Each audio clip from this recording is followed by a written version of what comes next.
Kinshasa na biso réalité ya banaki réalité ya banaki réalité ya banakino Buyukite bukuyoka kaka Kinshasa na biso kin eleki partout KNB Kinshasa na biso kin eleki partout Kinshasa eleki partout mikolo neza bino pardon Jima sala yolo karatakate ya on a bien yo Jima mukende umela KNB kin eleki partout rien à dire toi na terre envier parce que kin eleki partout elosako liboso ambongo mosanto azate Céline Don Kardasha isongolo bizubai bana kin ke bana jako zape so kuta nango KNB Telema qui chasse l'équipe partout Jimmy Mukendi umela KNB ko zape te so kuta nango check ovandi. Abonnez-vous sur notre chaîne YouTube Kinshasa na biso. Esengo mingi ya kokutana bino lisusu mokolo ya lelo balanzinyo sur magazine KNB ozo continuer ko informer bino pe ko pesa bino ba vraie réalité ya ville ya Kinshasa. Tofongwe l'édition na biso ya mokolo ya lelo pona ko pesa bino ke d'après chaîne nationale, il y a Congo-Brazzaville, Félix Tshisekedi, président de la République démocratique du Congo, à cause de la Brazzaville, Mokolo ya lelo mercredi 15 juillet 2020, pour na traiter mon corps exclusif na homologue nae congolais Denis Sassou Nguesso. Na continue la média oyo a livra qui information na journal télévisé ya mardi oyo na 20h. Félix Tshisekedi a prévoir na agenda naie plusieurs rencontres na ba autorité à Congo-Brazzaville après entretien naie oeza prévu na Denis Sassou Nguesso. Kaka na politique pour na koyebisa bino ke président de la République Félix Tshisekedi na cadre ya ko consolider ba relation ayambaki ambassadeur ya Royaume-Uni na RDC mardi oyo 14 juillet 2020. Entre République démocratique du Congo na Royaume-Uni, ba relation ezali kitoko yangonde lisolo oyo et betamaki na entretien oyo mokonzi ya mboka Félix Antoine Tshisekedi Tshilombo azalaki na yango na ambassadeur ya Grande-Bretagne na République démocratique du Congo Émilie Matoma. Diplomate britannique oyo eza lokola première entretien na ye na chef de l'État après récente rencontre na ye lors ya remise ya ba lettre ya créance a indiqué que Royaume-Uni ezali na souci ya ko demeurer toujours partenaire pe bailleur de fonds ya makasi pour la République démocratique du Congo na komima appui na ye na gouvernement congolais surtout na secteur notamment ya santé na côté ya ba aide humanitaire. On a échangé sur la situation actuelle ici en RDC et comment le Royaume-Uni puisse aider et appuyer le Congo à se montrer les obstacles que cette population vit chaque jour. Nous sommes un des grands bailleurs de fonds ici en RDC. Nous allons continuer notre appui. Nous avons déjà annoncé quelques appuis auprès des ONG qui travaillent ici à Kinshasa et aussi à l'est du pays dans les grandes villes. Et en général, nous allons continuer notre appui avec l'aide humanitaire, aussi à la riposte Ebola. Donc nous sommes toujours ici pour travailler ensemble avec le gouvernement congolais. Kinshasa, et l'équipe partout. Député Moko a adressé quelques questions d'actualité na ministre ya EPST na sujet ya gratuité ya enseignement puis à reprise ya bacours. Député José Moufoula a adressé quelques questions d'actualité Moko na ministre ya enseignement primaire, secondaire puis technique Willy Bakonga au sujet ya problématique ya gratuité ya enseignement puis ya reprise ya bacours ya année scolaire 2019-2020. Na lettre na ye oyo ekomelaki ministre mardi oyo 14 juillet, Josué Mufula a estimé que na exécution ya gratuité ya enseignement, gouvernement na biso ezali kokokate po azali buté na ba problème ya ndenge na ndenge ndeti en rapport na ba enseignants oyo bazali non pris en charge. Pendant qu'on matérialiser gratuité à enseignement évoqué na kati ya constitution ya mboka na biso na article 43, gouvernement national ya république ezali engagé ya ko rendre effective gratuité yango à travers plan d'action pilote oyo ekumamaka na ministère na yo. Cependant, mise en œuvre ya programme ezali komona na ke ezali buté na plusieurs obstacles que défavoriser certains acteurs, il y a secteur wana notamment ba enseignants ou bazali non pris en charge ndenge communiquer yango et tangamaki.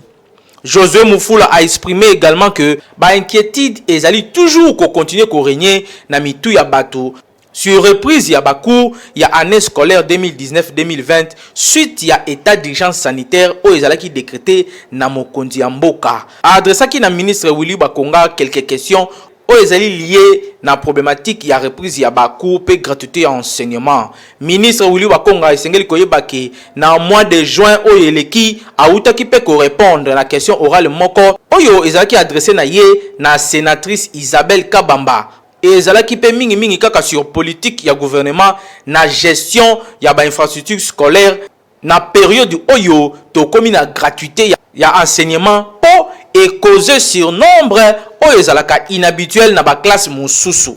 Na mikolo ezali koya ministre alaki ke ako répondre na ba question wana nyonso. Kinshasa eleki partout.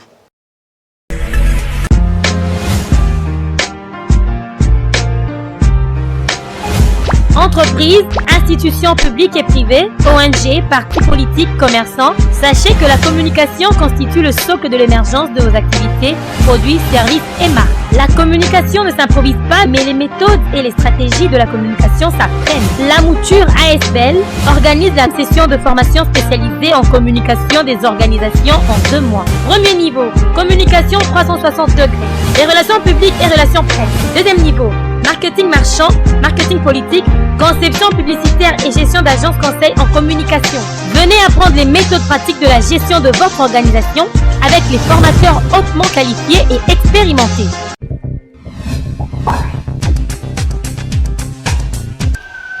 tolingi toyeba soki ezali normal na ba jeune fille atako baza bandeko balata na ba kaleson otobengi na lopoto sous-vêtement. Reportage ya Hervé Zaka pe Myriam Bakana.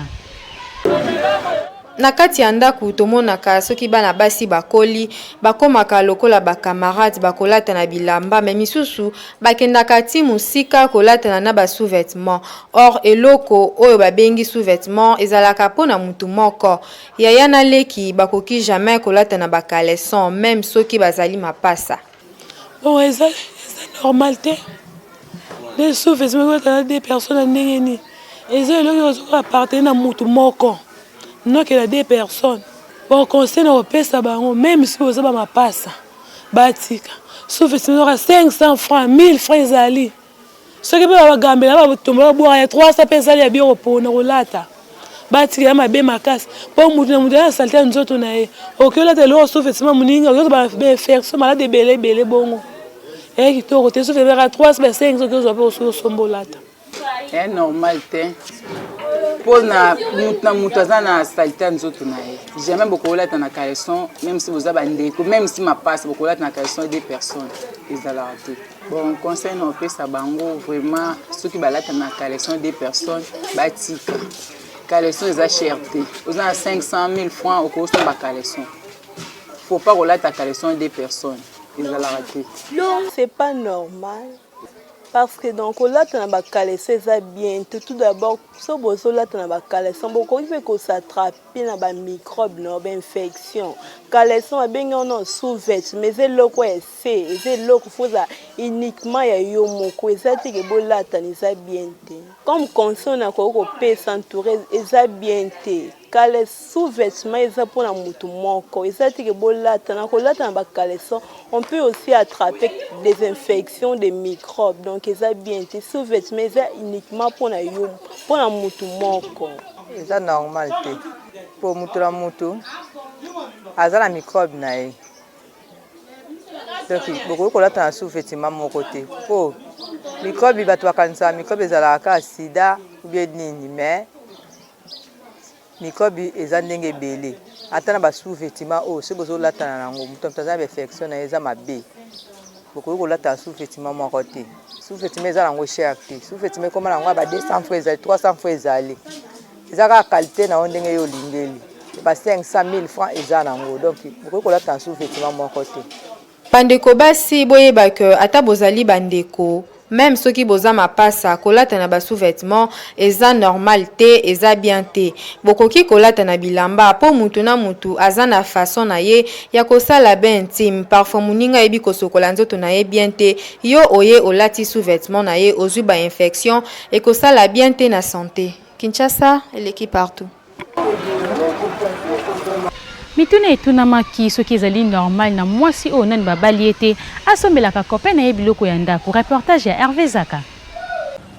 Tokoma komona souvent na relation ya copinage okomona mobali afutelaka ndako azo bunda kaka ndenge ezalaka. Kote na ye pe mwasi okomona asombaka basani barido mwa biloko ebele ya ndako alors que mobali ngo nanu ase présenta kute pa na bango lokola ta fiancé te toyebi te système oyo eza mabe to malamu. Soki deja bovandi fiançailles na bino eumeli bosale bobeta ta ba na fiançailles te bovandi kaka na kicheri. Ah bon, na kicheri vraiment esimba nango te mais soki eza pe na fiançailles bino mo bovandi bosololaki deja ke tokobalana moi c'est en capacité soki azwi mambongo na ye asalaka ata mwa mosala moko boye mingi biloko ya ndako soki mwasi azosala mwasi nde abakisaka biloko ya ndako na ye neti basani banini babiloko ya mike bongo neti biloko mosusu eza en charge ya mbali. Mwasi soki aza sérieuse mobali mpe soki aza sérieux aza capacité ya kosombaka biloko ya ndako ya mobali na ye. Mwasi akosombaka biloko ya ndako po ayebi donc aza déjà sûr na libala na mobali na ye te sukasuka bakobalana na bango. Comment que yo ya pesa sous makelele mwasi yo nazo yo nazo rezana sans na tamukete. Mwasi akoza na pouvoir kusumba biloko ya ndako te moto za na pouvoir kusumba biloko ya ndako eza mobali eza na sens te eza sens atamukete pe eza normal te o normalement moi mobali ndi azana responsabilité kusumba biloko ya ndako chana ndako mais za mwasi te pouvoir on ne pesa mena mwasi te kusumba barido est roboya na au moins sali père ngabo bana bango yokate baba baoli na kisheri mingi ako mipesa na ndawa ya mobali asomba biloko ole sa mobali ole taye azaba para tadobe bakoboya na bango asaika pere bana ba yokate pona ngabo na kosta na ngote na ofifa na mobali na sombela ka biloko ndako na kipaka ede azet na banda keli papa ni na osala ngote na osala ka jusqu'à 6 autres bala ni na kifiança ko osala ngote mais na opesa conseil na bala mike ba jeune femme mikolo pourquoi mbala bali yo te yo mwana mukie ozona pa ba parents o boko mbali o sunga ede azet o banda na kiti o banda na rideau o banda mbali na bilamba en plus ba conseil batika ba opinion ezali partagée pona misusu eza nango mabete kosomba biloko ya ndako ya mobali même soki bozana na copinage il suffit kaka bino mibale bozala sérieux boyebake relation na bino ekokende tina libala misusu pe balobi eza malamu te po soki osombi biloko otie na ndako ya chéri na yo et que bokabwani o perdre po mwasi mosusu nde ako bénéficier na yango. Kinshasa et l'équipe partout. Tutunaki na ba papa soki ezali na mabete kotikela mama ba charge nyonso ya ndako. Reportage ya Miti Mafuta. Tomonaka na ba famille mingi mama akoma ko jouer rôle ya papa na ndako. Okomona mama nde akoma kufuta ndako, mama nde aliesaka ndako, mama nde azokotangisa bana. Papa asalaka lisusu ya eloko te. Yango totunaki na ba papa, est-ce que c'est normal papa atikela mama charge nyonso ya ndako? Impossible. Responsabilité à ndako ezaka pona mobali. Dans les cas contraires que nga mobali nako zanga moi ça zo travailler, nga nazo travailler akosalisa ngai. Moi ça zali pona kosalisa mobali. Ce n'est pas que nga nazo ba responsabilité ya nga mobali na pesa mwasi afutela ndako, achela nga provision na ndako ba no sombela nga bilamba, impossible, ça ne peut pas se faire. Alors dans les cas contraires, comme la Bible dit, qui trouve une femme trouve le bonheur. Moi ça zali sunga mobali. Mais ce n'est pas que na zui charge yanga mobali. Na pesa moi si na bando ko lié sangai ko futela ndako pour non, ça ne peut pas se faire. Impossible. comme conseil eza mabe pour na bandeko biso mibali yo batika la basi na bango ba responsabilité eza dans le sens que ozo bebisa mwasi na nde ba problème tozo za mikolo komona mwasi na ngai comme tamona mibali mususu par rapport à ça parce que yo mobali oza incapable on demanderait que biso mibali to se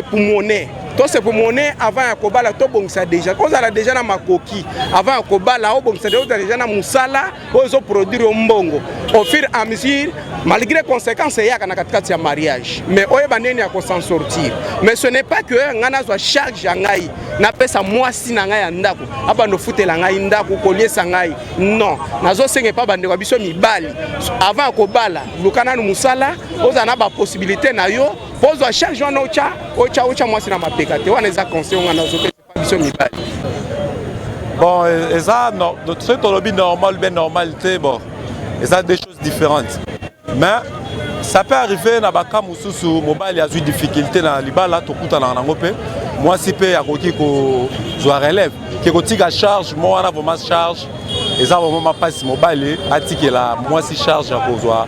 charge to yanda ku ya s'occuper na ba ko s'occuper na bana ko futela bana kelasi donc ko laisser mobali ko laisser bana eza vraiment pas eza pena bien te na baka mususu soki mobali azalaki ko sala yango et arrivé que mobali a sous la possibilité te donc moi si pas ko zo relève mais na moi tant moko boye eza te que no etika la wana éternellement donc eza vraiment normal te pour na ngai bon conseil na repesa bandeko na nga mobali nenga pe mobali boye soki difficulté comme elingai que non moi ça suis charge ndaku na ko sala tuna bunda parce que balobi l'homme doit se battre faut se battre na bunda na sala que en sorte que na bimana so mbongo pour aller sa libota na ngai na so charge ya libota na ngai parce que balobi mobali nde azali charge yenda ko s'occuper na moi ça s'occuper na ba donc conseil ça que non ceux qui les lozo sala te mo kovana na palette luka bunda bima wa mobali luka aussi manda kuna yo conseil na kopesa ba jeune ngwana pe la bande ko langa mibali omoni ceux qui tokia ta bamboka mosusu okukuta bamboko misali ezali mwasi akendaka musala mobali pe akendaka musala troba mwasi pe azali na moi part oyo azozwa na kati ya ndako mobali pe aza na part mais oyo eza na mboka na biso soki otali na mboka na biso misali ezala no te okomona mwasi akozala te kaka mobali aza chômeur elingi oloba te soki mobali azosala te eza mwasi azwi charge ya ndako bazosungana eza kosunga mwasi azosunga mobali na moment oyo mobali aza na mosala te mais soki mobali azwi mpe mosala ekopekisa mobali te apekisa mwasi asala te mwasi ifale mpe asala mobali mpe asala baye na eloko basangisi mpo bamona moyen ya kobokola bana bakende liboso bana batanga nakoko répondre yango na deux volets vraiment nakolobela liboso eza malamu te bibliquement ndenge bible elobi charge nyonso ya mwasi esengeli se repose na mobali na ye mais na deuxième volet compte tenu ya conjoncture ya mboka na biso nde toza kovivre parfois okokoma na circonstance mabo mobali aza na bamoyen te to aza na mosala te nde omona si na kota mwasi mwa abandaki kodébrouiller mwa tio moko ezalaki ndako koluka mpe acréer mwa équilibre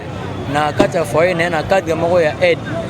mais ya mabe ezake soki mobali asundoli nde charge wana nde ekomi mabe mais na cadre kaza na posa wana mais azangi nde circonstance epermete ke asala acede mwasi mpe charge wana donne na sens wana tokolobela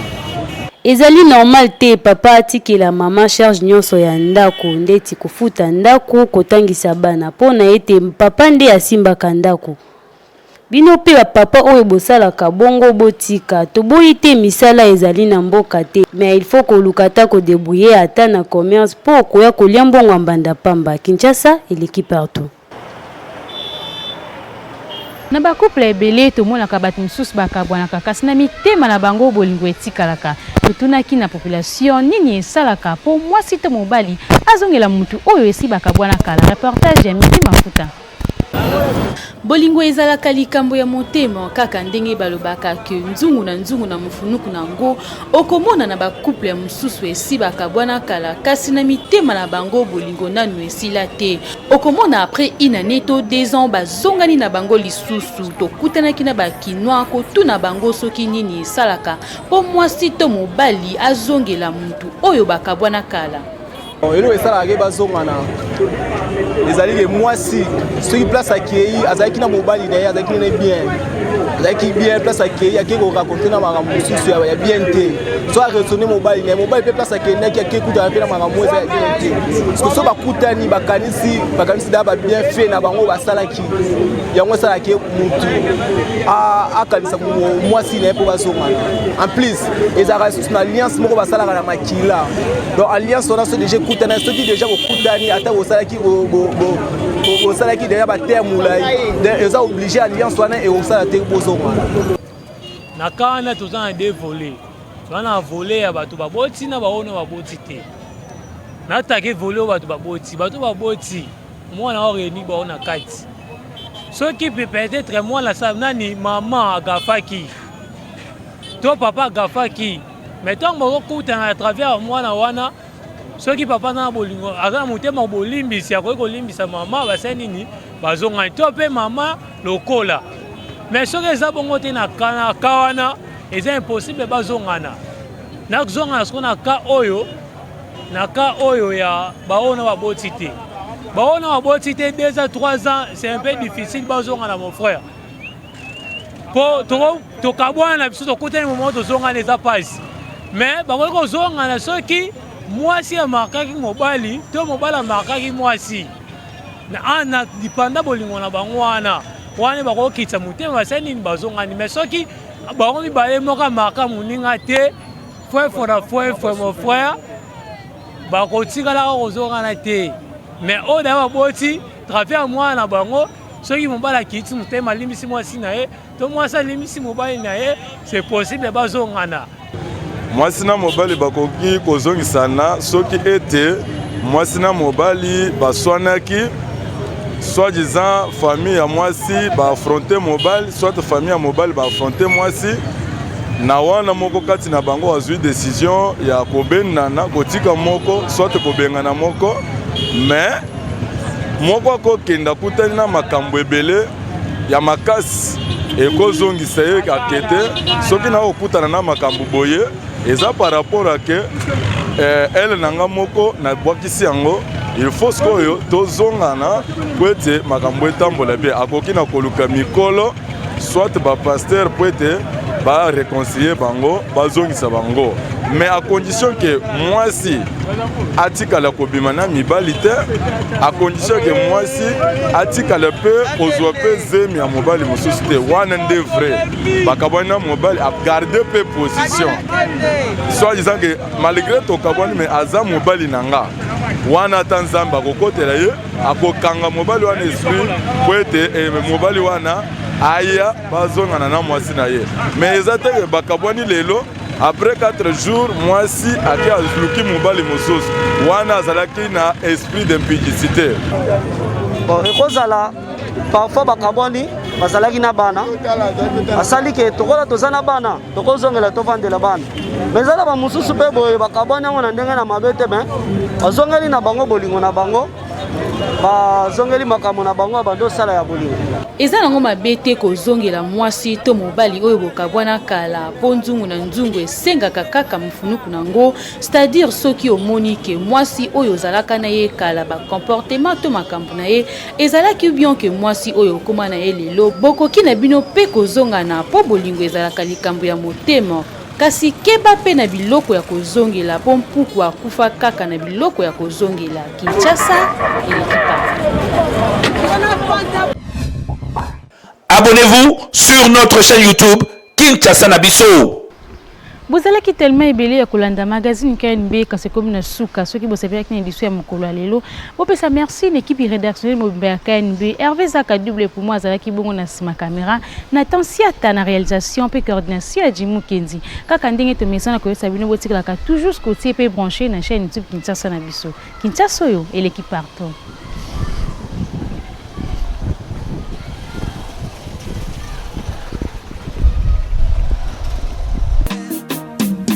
Magazine